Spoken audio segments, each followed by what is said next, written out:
Essula 13. Buli muntu awulirenga abakulu abafuga, kubanga tewali bukulu butava eri Katonda, n'abakulu abaliwo baalagirwa Katonda. Awakanya obukulu kyava awakanya okulagira kwa Katonda, era abawakana balyezzaako omusango bo bokka. Kubanga abafuga si baakutiisa mu kikolwa ekirungi, wabula mu kibi. Era oyagala obutatya bukulu, kola bulungi alikusiima, kubanga ye muweereza wa Katonda eri ggwe olw'obulungi. Naye bw'okola obubi, tya, kubanga takwatira kitala bwereere, kubanga ye muweereza wa Katonda awala n'obusungu kw'oyo akola obubi.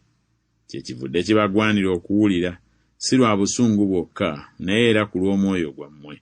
Era kyemuva muwa omusolo, kubanga be baweereza ba Katonda, nga banyiikirira mu mulimu ogwo.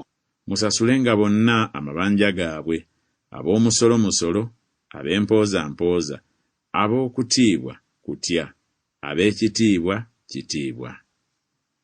Temubeeranga na bbanja lyonna eri omuntu yenna, wabula okwagalananga, kubanga ayagala muntu munne ng'atuukirizza amateeka. Kubanga kino nti, toyendanga, tottanga, tobbanga, teweegombanga, n'etteeka eddala lyonna ligattiddwa mu kino nti, yagalanga muntu munno nga bwe weeyagala wekka.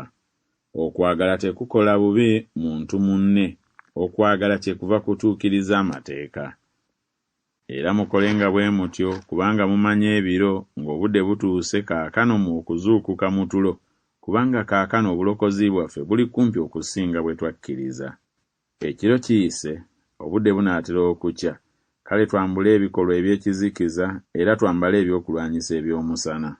Tutambulenga nga tuwoomye nga mu musana, si mu binyumu ne mu mbaga ez'okutamiiranga, si mu bwenzi n'obukaba, si mu kuyombanga n'obujja.